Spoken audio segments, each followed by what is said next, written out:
The whole mess was recorded. So this lecture is called Access Equals Access, and hopefully this is going to give you guys kind of a fresh approach on positioning the airway and give you guys a new look on the anatomy of the airway. So I don't want the ALS providers to think that this is only a lecture for them, or the BLS providers to think that this isn't applicable to them at all. Skills that are going to require good airway positioning are also our BVM mass ventilations. We all know what it's like to try to bag somebody when their head is down here like this. We're not getting any air to pass. Foreign body airway obstruction removal. Again, that's a skill where we're going to be using the laryngoscope. And then advanced airway placement. We're not just talking about ET tubes, I'm also talking about supraglottic airways as well. As we'll talk about it a little bit more later, but when we think about it, we have our patient in a sniffing position up like this, and we try to pass that combi tube, we're hitting a 90-degree turn down there. That can cause a lot of trauma. So let's go ahead and just start off our discussion with going over some lower airway anatomy. So what I want to do is start up at the left, the top left side over here, kind of like the 11 o'clock mark here. What would that first structure be all the way up in the top left there? What are we looking at? Larynx. The larynx. This whole thing is like the larynx. Could be the glottic folds. We were talking about before. When we go in, where does our MAC blade go? Molecular. Molecular, right?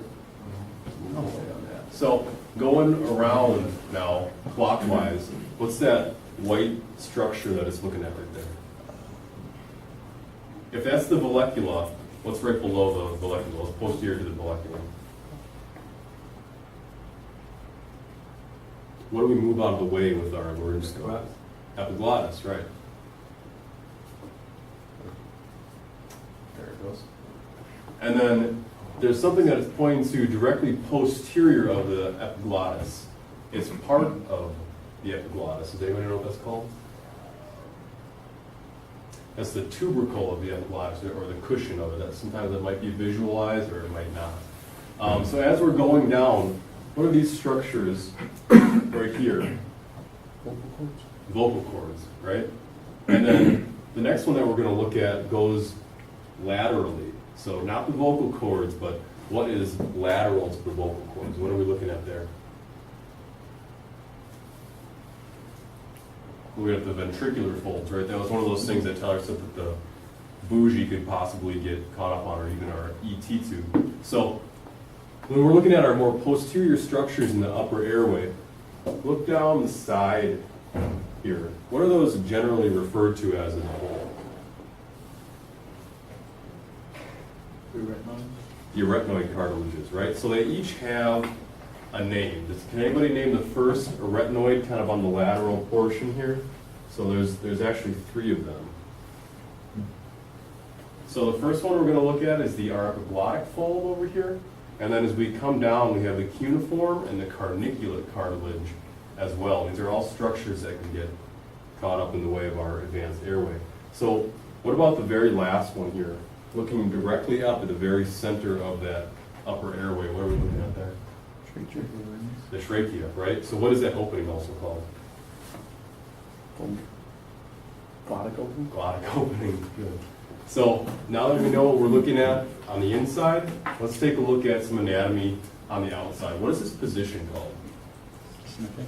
The sniffing position, right? So this can be very different for people of different sizes, or with different anatomies, we're going to find out soon. So take a look at this picture. What do you guys think? Is he in the sniffing position or not?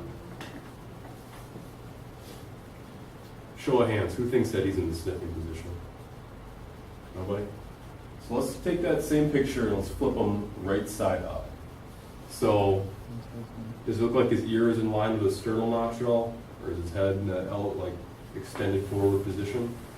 Not really, right? But he still has a pillow underneath his head, right? But it's not quite enough. So let's take that same picture here, and now this is with a larger pillow underneath him. What do you guys think now? Right? So notice this. He's got that ear to sternal notch. You guys in that video we just watched, did you hear that anesthesiologist talk about that? he said you're looking for that ear to sternal notch ratio when you're putting somebody into the sniffing position. So let's take that same picture and flip it right side up. So now can you picture that?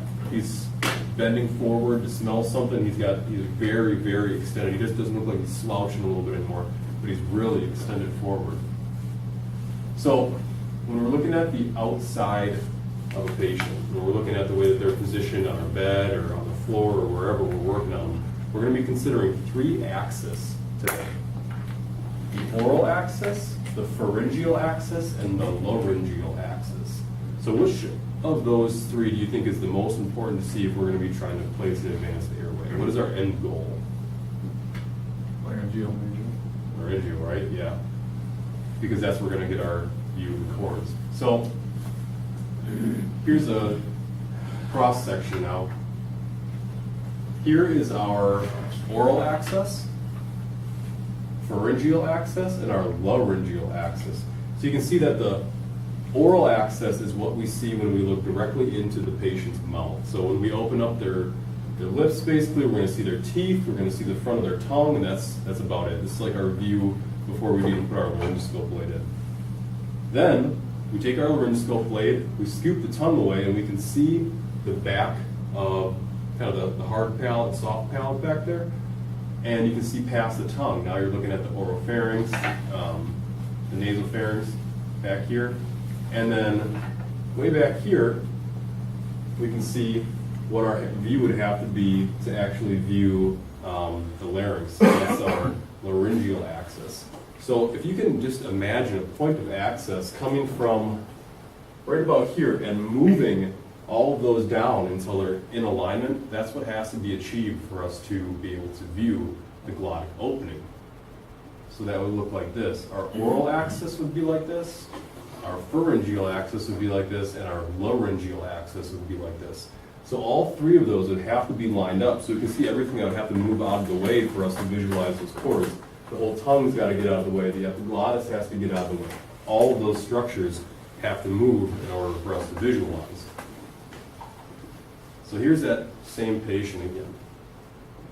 So again, he's got the ear to sternal notch ratio, right? He's in the sniffing position. And I want you to note this too, that the person that's holding his airway position, they've got his head like a bowling ball, and that's how they're controlling the position of his head. His face is level with the ceiling. He's completely flat. So here's his oral axis. Here's his pharyngeal axis, and here is his laryngeal axis. Now, looking at this picture, does it look like it would take a lot of airway manipulation to get all of those axes in alignment? No. Not really, right? That's because he's in optimal position to be intubated. His ear is in line with the sternal notch ratio, his head is supported and elevated, his face is lining up with the ceiling. Everything is right for this patient to be intubated. So now let's look at a bad example. So consider his oral axis, his pharyngeal axis, and his laryngeal axis.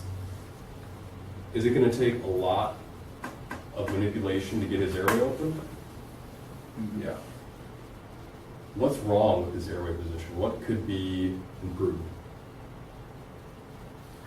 Sniffing position, Sniffing position. So what does that all include? raising his head up. Raising his head up. Supporting it so that his ears. Ear to sternal notch ratio, right? And then maybe a little tilt up, right? So his head isn't held up, there's no extension of the neck, and his ear doesn't line up with the sternal notch ratio. Very good. So this is our patient when we put him on the cot, right? If you could just imagine that this is the cot right here, and you're going to intubate this patient, and the head is just kind of like this. This is kind of like this, right? Does that look about even to you guys? Mm-hmm. So you hear some people say that when they went to go intubate their patient, guy comes back to the station and he says, man, I tried to intubate this guy, and when I went in there, I had to wrench up so hard on this guy to get a view of the cords that his head was coming all the way off the bed. I couldn't believe it. I was holding his whole head up like this. You're going to solve that problem if the head is supported like it's supposed to be in the first place. So I brought this to show you guys that this is about 10 pounds, 11 pounds, something like that. I add a little bit more because sometimes you can have a neck that won't cooperate very much. But try holding it on a 45-degree angle like this, and then holding it up for as long as you're going to intubate the patient. And after a while, you start to shake, and it can get really hard. So it's hard enough to perform laryngoscopy, but you want to have your patient's head supported and elevated in a position that's going to work for you, so that you don't have to do all the work on top of having to perform an already difficult skill. So if you're sitting at the table, just hold it at a 45-degree angle and move it out in front of you. And imagine having to hold that the whole time that you're looking for your structures. It's only it's not very much weight. I think it's like 11 pounds or something like that, but it will get heavy after a while if you have to support your patient's head.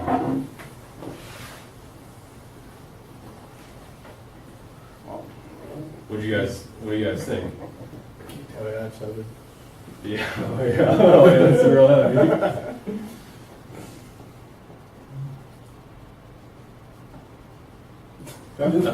Pretty accurate. It's pretty accurate, right? Yeah. That's a big disconnect that comes from training to intubate and actually intubating somebody, is that our mannequins' heads, I mean, this guy's head must weigh a pound or something, maybe. But then when you actually go and lift somebody's head up and you have to keep it up there and you're intubating and you don't have the head support, and you're intubating for 30, 40 seconds, and you start to get tired and you're elevating this patient's head and you're stressed out, your heart's beating, and you start shaking, it's because that patient's head should have been supported in the first place. So you can just put it down on the ground or whatever Teresa does again. So how about now? Look at this. This is the same patient, and now we have his head elevated. So we no longer have to hold this guy's head up like this. What's improved? His access improved greatly. His access improved a lot. His head is elevated. His ear is lining up with his sternal notch ratio right now, right? And he's in the sniffing position for sure. So now is it going to take a lot of manipulation to get his access in line? No, because we've done all these things. We've prepped properly. So thinking back on that picture that we were just looking at, what else could we do for him prior to maybe placing the laryngoscope blade in his mouth? The pillow or blankets behind their head, get a right angle. Right? Good. So after we do that, what else could we do? What's something that we do with a lot of airway patients to open up their airways? Do a head tilt chin lift, right?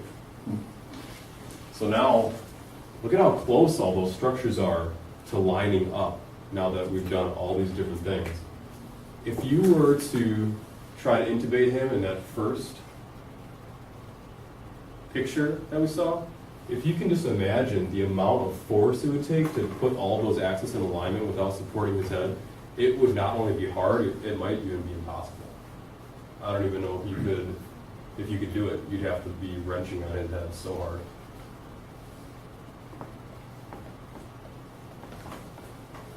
So the head tilt chin lift. And now let's look at another patient here. So I don't know if you guys can see this line very well, but there's a dotted line going straight up like this on an angle here. It's dotted in purple. What do you guys think that line represents? Ear to sternal notch. Ear to sternal notch ratio, right? So is her ear to sternal notch ratio more exaggerated than that last patient? Mm-hmm. Yeah. So she's going to have to sit up a lot higher to achieve an ear to sternal notch ratio that's horizontal, right? So, and the same thing as the last patient too. For oral access, pharyngeal access, and laryngeal access, impossible to intubate her lying down like this. Can you picture a patient that you've had laying flat on a bed like this that you've had? Yeah, I can definitely picture that. So same patient, or the same problem as with the last patient. The head is not held up, there's no extension of the neck, and the ear doesn't line up with the sternum. So, how about now? It's a lot better. It's a lot better, right? So, is the head elevated? Is the neck extended a little bit? And now her ear is in line with her sternal notch ratio, right? So if you can imagine this, imagine that this is a cot right here. And we're going to intubate this patient, but we're doing CPR. Are we going to be able to use the head of the bed elevated like that to get a good position for intubating? Your thing is going off. I think it stopped a long time ago. Oh. So are we going to be able to use the head of the cot as support for that patient if we're doing CPR? What happens when you have a bariatric patient and you're bouncing down the road and they want to sit up really far and you start bouncing down, you hit a big bump? Does that head of the cot support them, or does it bounce up and down? So there's no way you can do CPR with a patient like that, right? So you're going to need something that's non-compressible. How many blankets is that to hold this patient up in a position where you can actually get a good look at their airway if you had to intubate this patient? If you're using all blankets here, can you still do CPR? Yeah, you can still do CPR if you're using blankets. Some people will say that, yeah, I put the patient into a sniffing position, I had a pillow underneath their head, I elevated the head. So depending on the size of your patient, here's one pillow versus at least 7 blankets to achieve an ear to sternal notch ratio. That patient isn't really in a sniffing position until all that has been done. So it's a lot more involved to actually line up those axes than some people might think. And just in case you thought that was an animated picture before, that was just a cartoonized version of it. So there is like 1, 2, 3, 4, 5, 6, 7, 8, 9, 10, 11, 12, 13, 14, 15, I don't know, more than 20 blankets in order to support that patient and to get them into a sniffing position. So it's something to think about even in the summertime. If you had to do cribbing like that with a patient, you have that many blankets on your ambulance to even begin to do that. For other patients, something that we started to do, and we kind of decided that we're going to do on the east side, and actually Columbus started doing it too, is take those disposable SIDS and put them underneath the patient's head, and that puts them in a really good sniffing position. So Columbus, I've put them in the bags at Slinger and stuff. We put those disposable SIDS right into the airway bag because that puts them in a really good sniffing position. And it's something that I wonder how cradles far their you'd head. have been if you folded your pillow. You know, that would, Yeah, it's something to see. You got to kind of take a look at your patient and kind of decide as you're looking at their side profile. like, And yeah, and blankets might be better than pillows because they're a little bit less compressible. But yeah, the disposable SIDS are something that work really good. So this guy is actually a pretty normal size, but yeah, these are like those thick, like, I don't know, like quilted type blankets. You guys don't know which one I'm talking about, the larger bath blankets that we use. And he's got like 1, 2, 3, 4, 5, 6, 7, 8, 9, almost 10 of those things just to get him into a normal position, and that's non-compressible. So could you do CPR on this guy? yeah. Yeah, you could do CPR on him, and he's in a good airway position. They're actually starting to encourage something called heads-up CPR. I don't know if you guys have read any of the articles, but they're saying that you have decreased venous return when you're doing CPR, so that increases the ICP. And they think that that might be the reason a lot of people are not having good neurological outcomes. So now they're trying to make some device that will keep their heads elevated during CPR. So this would be a good technique to use with that as well. So not only the patients that we just considered, but also patients with abnormal anatomy also might require optimal airway positioning. So in a second here, I'm going to give you guys a scenario, and then I'm going to show you a picture. And the last thing I want you guys to think when you see this picture is BS. Because I discharged a patient from either the same area as Ozaki or Grafton to Cedar Springs in Grafton that had really bad airway anatomy and cancer. And also in Slinger, Station 2 area where I work, we had a patient that was at the pavilion at Glacier Valley that had cancer of the neck and the jaw and all kinds of stuff, and he had a really bad anatomy. He would have been an absolute nightmare Is to it one with the intubate. faithful? Yeah, that guy. Those- Soxane. So multiple people in this room have felt the pain of this, but if you can just put yourself in this scenario for a second. So you've been called to a residential location for a male who's experiencing shortness of breath. Dispatch tells you the caller seemed frantic and says the male patient is your son who has a lot of health problems. You arrive at your patient and find him in his bed. He does not appear to be breathing. And here is your patient.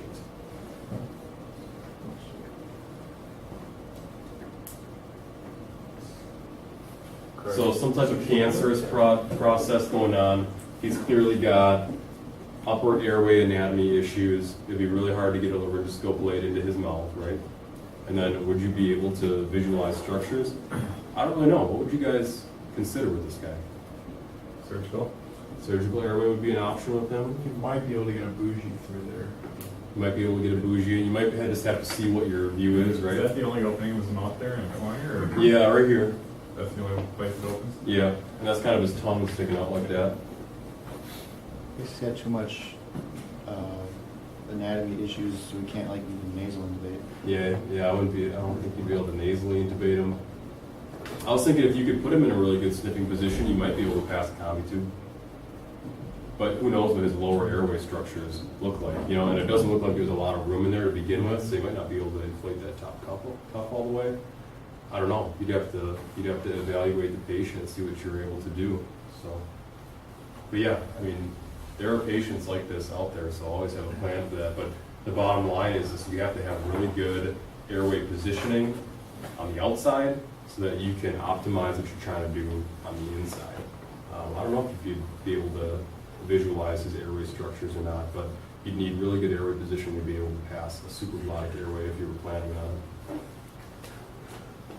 I'm going to talk about the melon potty score and the 332 rule, but we can't really control who we are going to intubate, so I'm just going to skip that part.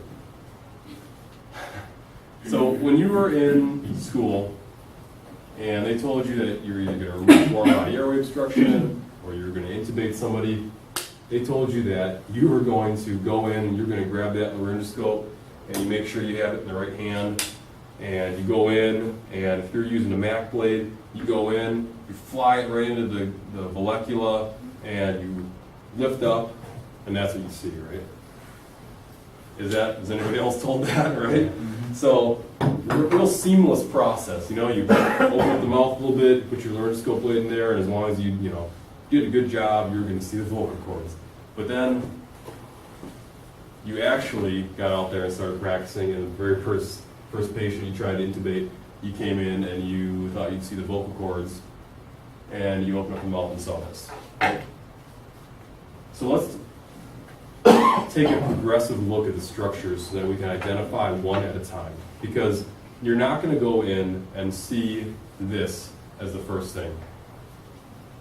There's a lot of talk about what's called epiglottoscopy, or identifying your landmarks before you go in. So the first thing you want to identify is like your uvula, and then you want to go in a little further, you want to identify your epiglottis, and then you want to go in a little bit further, try to identify your posterior landmarks, and then keep going from there. So what do we see here? You see the uvula, right? Okay. And then what's on top here? Tongue. Tongue. So now we're going down a little bit further. Can we still see a little bit of the uvula? Okay. What's peeking through at the top? What's peeking through at the top there? Epiglottis is peeking through at the top. So now where do we know that we have to go? If that's the epiglottis, where do we have to go from here? Straight back. Further in, right? We got to keep going. So now we have this view. So what are we looking at now? Epiglottis again, right? So the epiglottis is flopping there. So now, what's right anterior to the epiglottis? Vallecula, right? So if you're using a Mac blade, you know that you haven't advanced far enough, but you're getting there. So now, you might have thought that you were in the vallecula, and you try to lift up a little bit. Are you far enough in? No. No, because that epiglottis is still flopping in your way, right? So we're going in a little bit further. And there it is, right? So when I first showed you guys that picture at the beginning, we looked at all of the landmarks, and it was very like 2D structure. You could almost draw it on your hand like this, and it looked just like what I showed you, right?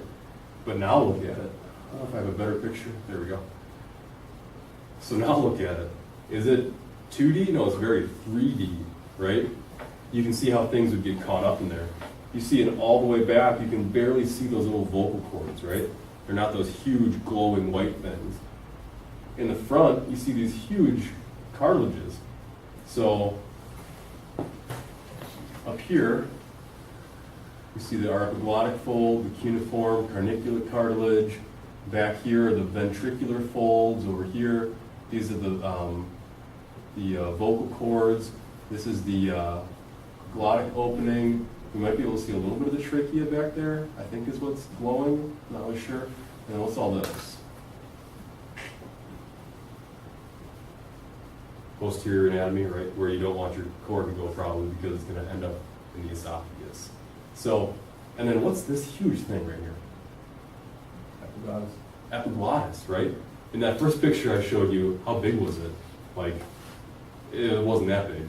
So here's your main opponent when you're trying to get a view of the cords, is this humongous epiglottis. And if you don't have good airway position, that's going to continue to flop down. There's not going to be anything that you can do about it. So that's the progressive view that you're going to try to achieve when you go to intubate somebody or remove a foreign body airway obstruction. You're not going to just go in and immediately see those vocal cords. You want to identify landmarks as you go down, so that you go down there and you don't get lost. And then there's the final view here. So if you take away anything from this lecture at all, it would definitely, I want you to take away ear to sternal notch ratio is absolutely key. If you don't have that, you're making an intubation a million times harder on yourself. Head elevation, the head needs to be elevated. That's what's going to help achieve that ear to sternal notch ratio. And then ramping as well, because you remember that weight that I passed around. You don't want to be putting all of that weight on yourself because you're already performing a difficult task. And when you have to add that weight to it, and if you're supporting your patient's head, something like this, or if your patient's head starts to come off and you're still not seeing anything, you might consider some more ramping or supporting on the head. This is the last picture that I have. So what jumps out to you as soon as you look at this? Because something jumped out to me as soon as I saw this picture. Just fingers, right? She's using 2 fingers to hold up that laryngoscope blade. You can kind of see, they have that visual, that line from her eyes, and it's going past the oral axis, past the pharyngeal axis, and past the laryngeal axis. All of her axes are lined up. She has the ear in line with the sternal notch. It's right about ear. The more I looked at this picture, I realized the patient doesn't have an ear. But everything is lined up. The patient's face, you can tell initially it was in line with the ceiling. So all the conditions were right, and then she barely had to put any pressure on that laryngoscope handle at all in order to achieve her view of the cords, and now she's passing the super ease. Any questions, guys? That's all I have.